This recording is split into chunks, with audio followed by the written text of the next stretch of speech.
When your old identity starts dying, the lonely truth emerges. Carl Jung. That suffocating emptiness crushing your chest isn't depression. It's a violent psychological exorcism. The life you've built is a meticulously choreographed lie, and it is burning down on purpose. Watch to the end to uncover the terrifying, unapologetic truth waiting in the ashes of your own destruction. The onset of disillusionment and the signs of awakening. Have you ever experienced that terrifying skin-crawling moment of absolute silence right in the dead center of a deafening room? You are sitting there, trapped in a space echoing with laughter, surrounded by the warm, suffocating familiarity of a family dinner, or perhaps just staring blankly at the relentless, frantic dancing of text messages on a glowing screen. People are talking. People are smiling. They are playing their assigned roles flawlessly. But suddenly, an invisible, heavy curtain drops. A visceral, hollow coldness abruptly invades your chest, freezing your lungs. The surrounding sounds instantly warp, becoming distant and distorted, like meaningless echoes reverberating from a damp, underground tunnel. Your eyes scan the animated faces around you, and in one ruthless, blinding fraction of a second, the illusion shatters. You see it for what it truly is, a meticulously choreographed, grotesque social theater, and you are suffocating in it. If you have ever felt this phantom weight crushing your spirit, do not look away.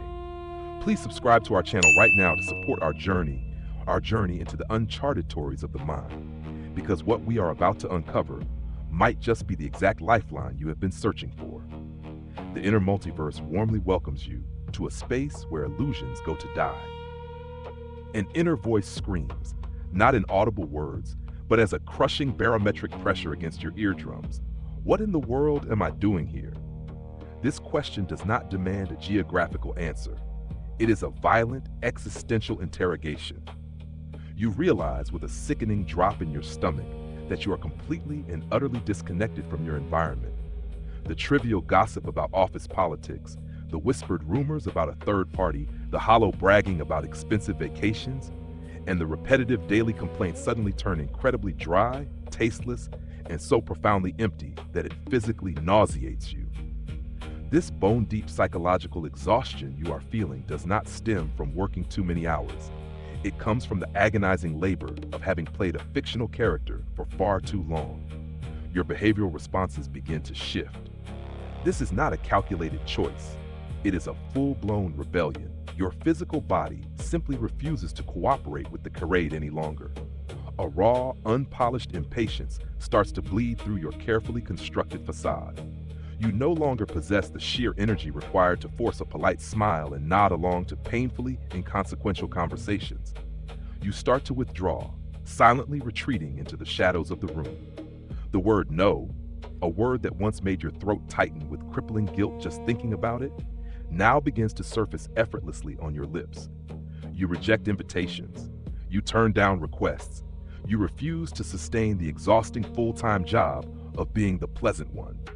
You deliberately choose the heavy, awkward silence over filling the agonizing void with meaningless chatter. It is precisely in this fragile, transitional space that the initial terror rises like a dark, choking tide. Your mind, which has spent a lifetime measuring its worth through the validating nods and smiles of others, violently rings the alarm bells. You begin to question your own sanity. You ask yourself in the dead of night, am I spiraling into depression? Am I becoming a selfish, toxic, terrible human being? And the people around you, sensing the shift in your frequency, begin to plant even more seeds of doubt into your fragile psyche. They look at you with concern laced with accusation. They tell you that you are acting bizarrely, that you have become difficult, that you are no longer the sweet, compliant person you used to be. But I urge you to stop, take a breath, and look directly into the bleeding core of this phenomenon. This is not a pathology that needs to be medicated away. This is not a moral decay.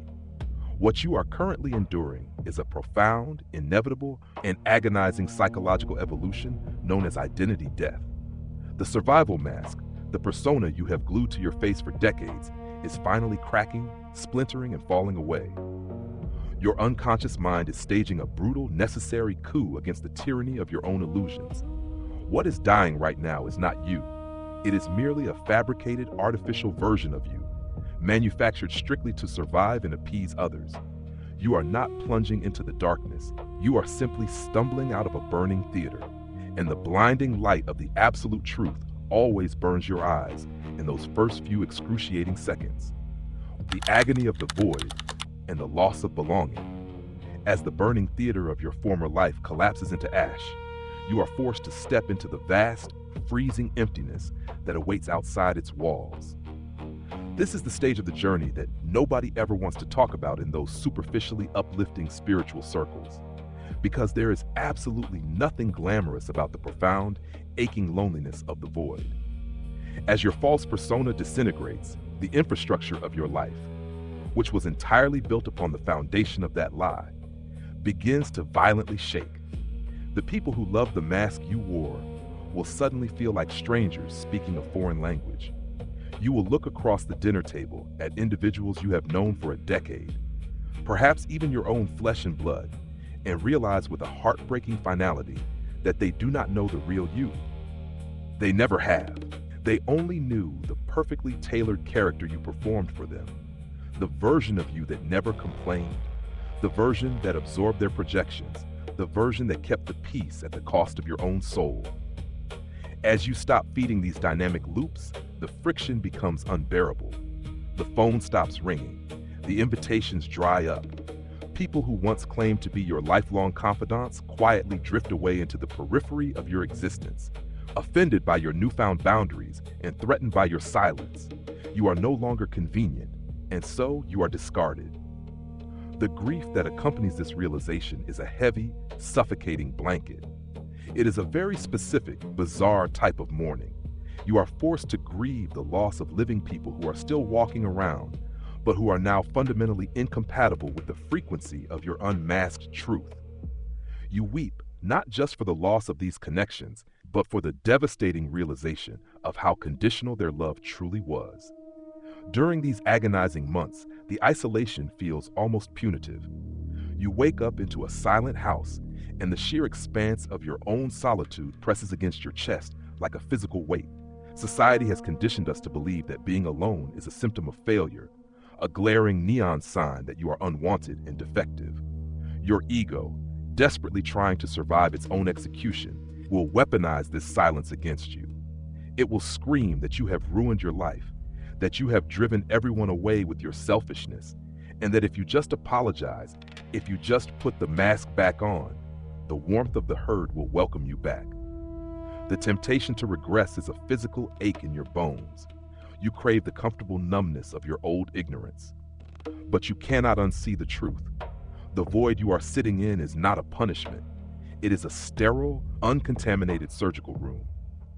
The universe has violently cleared the stage of your life because you need absolute, uninterrupted silence to hear the agonizingly faint heartbeat of your genuine self. You are suspended in the terrifying liminal space between the caterpillar and the butterfly, reduced to genetic soup, holding on to nothing but the blind faith that this destruction possesses a purpose. The emptiness is not a lack of something. It is the raw, unshaped potential of everything. It is the necessary canvas of your rebirth.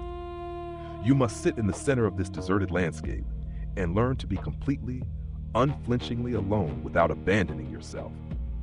You must learn to become your own sanctuary, because until you can survive the freezing winter of your own isolation, any relationship you build will merely be another hostage situation, another desperate attempt to use someone else to plug the gaping hole in your own spirit, confronting the shadow and the buried trauma. Yet, the most terrifying monsters are not found in the empty spaces left by departing friends, but in the suffocating darkness of your own abandoned psyche.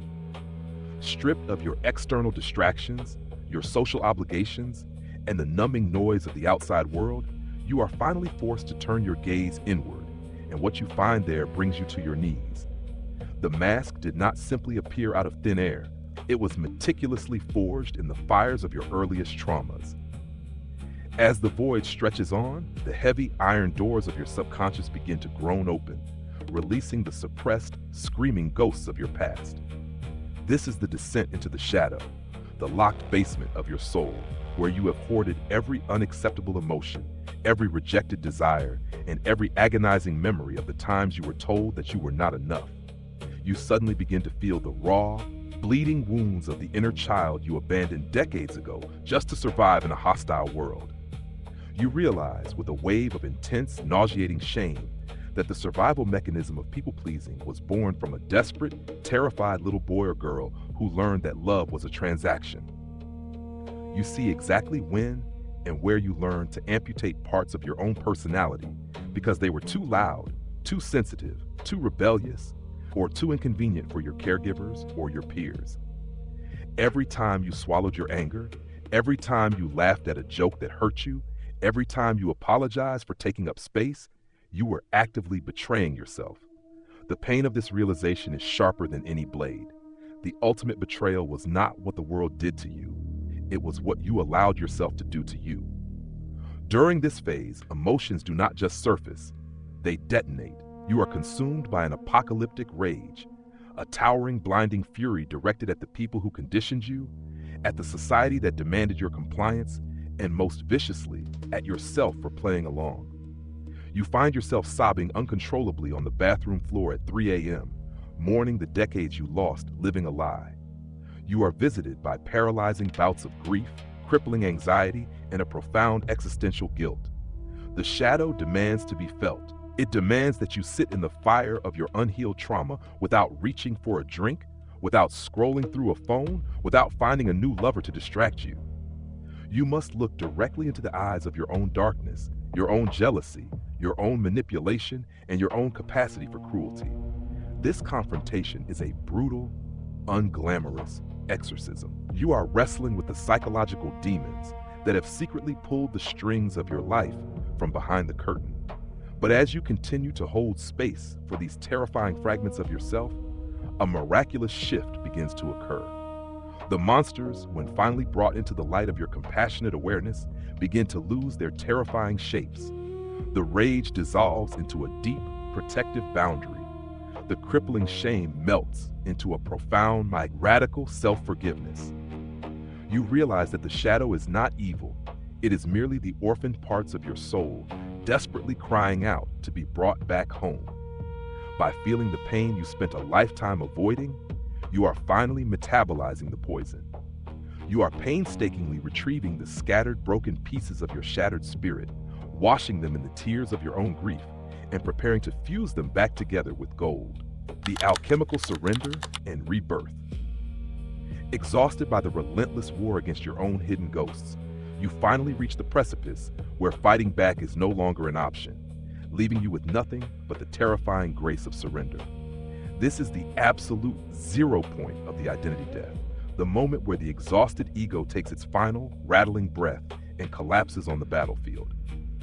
For months, perhaps years, you have been treading water in a dark, raging ocean, fighting the currents of your own unraveling mind, terrified that if you stop kicking, you will drown in the abyss. But your muscles have given out. The sheer willpower required to hold the fragments of your old identity together has completely depleted you. And so, in a moment of quiet, desperate resignation, you stop fighting. You let the dark water rush over your head. You let go of the need to control the narrative, the need to understand the process, and the need to know who you are. And it is precisely at this moment of total, unconditional surrender that the miracle of alchemy takes place. You do not drown. Instead, you discover that you can breathe the water. The moment you stop resisting the death of your ego, the agonizing friction ceases, replaced by an expansive, weightless peace that defies all logical comprehension. You realize that what was causing you such excruciating pain was never the transformation itself, but your stubborn, terrified resistance to it. In surrendering, you drop the impossibly heavy armor you have been dragging across the desert of your life.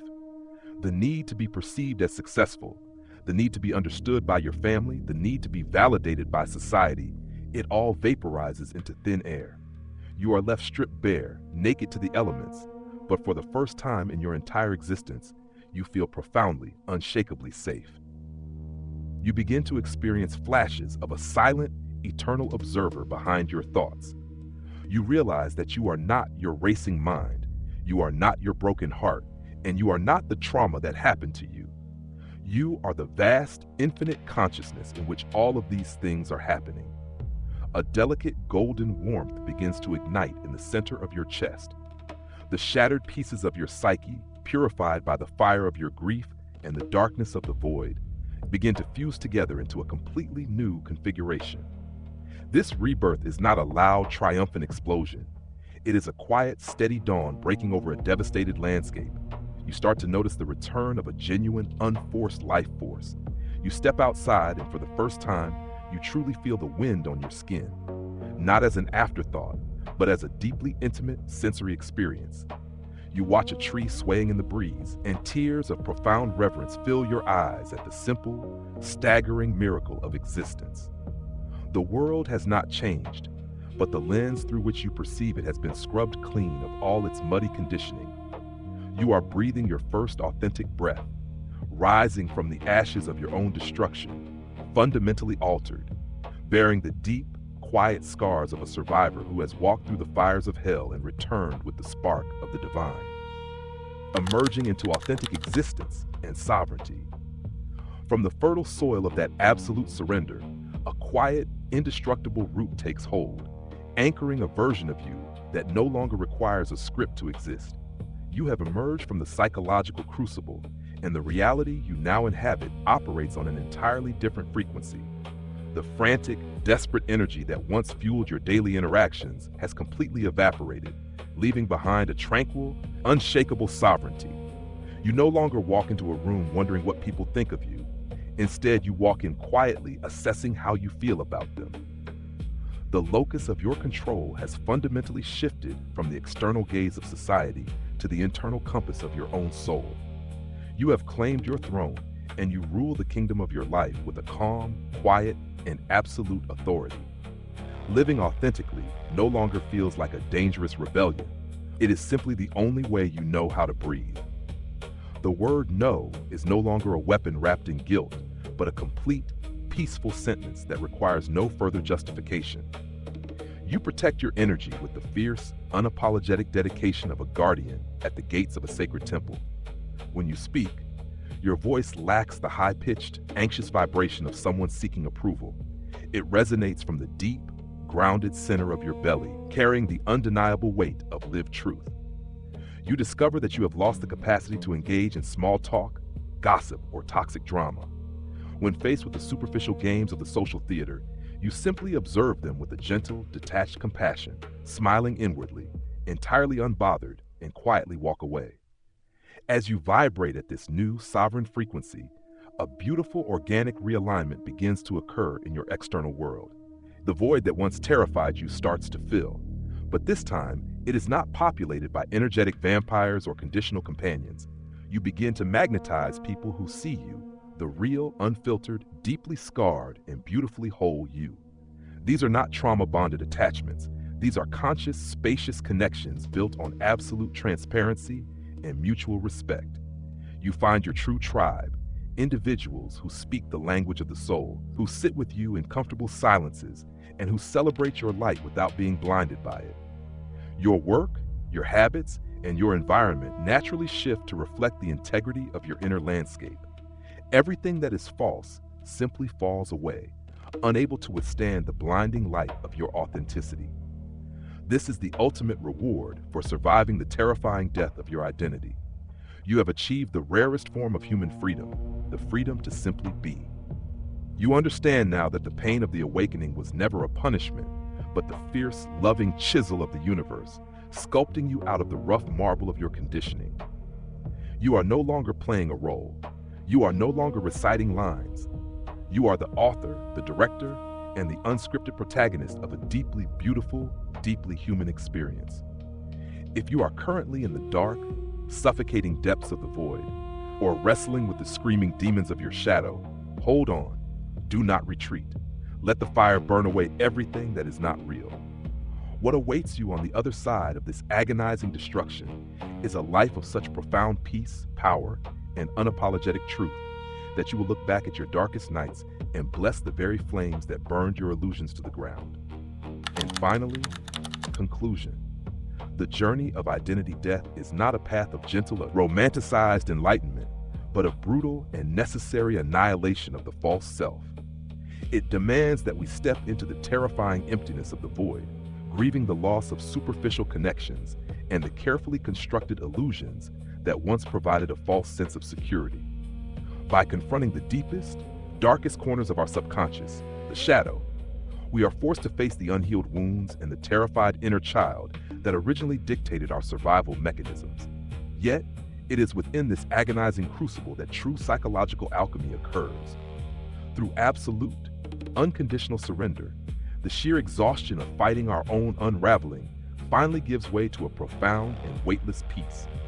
The impossibly heavy armor of societal expectation, people-pleasing, and trauma-based conditioning dissolves, allowing the genuine, sovereign soul to emerge. This rebirth is the ultimate liberation. It leaves you untouched by the superficial theater of the world, deeply anchored in your own internal truth, and magnetically aligned with authentic, spacious connections. Ultimately, the destruction of who you thought you were is the greatest act of love the universe can offer, violently stripping away the lies so that you may finally experience the staggering miracle of simply being. To survive this fire is to claim the throne of your own life, transformed forever into an unshakable beacon of unapologetic truth. The profound lesson: true freedom requires the courage to disappoint others in order to remain fiercely loyal to yourself. The collapse of your old life, your old relationships, and your old habits is not a symptom of failure. It is the vital clearing of the stage required for your authentic existence to take root. You cannot heal by pretending you are not bleeding, and you cannot discover who you are without first destroying who you were pretending to be. How to apply this to your current life? Audit your yes. Stop agreeing to things out of guilt or fear of rejection. If your body and intuition do not feel a definitive yes, let your answer be a calm, unapologetic no. Sit in the void. Dedicate 10 to 15 minutes a day to absolute silence. Do not reach for your phone, turn on music, or seek a distraction. Let whatever emotions or discomforts arise simply exist without trying to fix or numb them. Let people go. When relationships begin to naturally fade because you are setting healthier boundaries, do not chase them. Trust that the friction is a sign of misalignment and allow the empty space to remain empty until it naturally attracts those who match your genuine frequency. Forgive your survival tactics. Look back at the times you compromised your soul to fit in and replace your shame with compassion. Acknowledge that you did what you had to do to survive, but actively choose differently today. Question for you: what is one thing, a habit, a belief, or a relationship that you have had to let go of recently to become a more authentic version of yourself? Please share your perspective in the comments below so we can learn from and support one another on this journey. If this message resonated with you, please subscribe to the channel to support our work and give us the motivation to continue creating deep, meaningful content for you.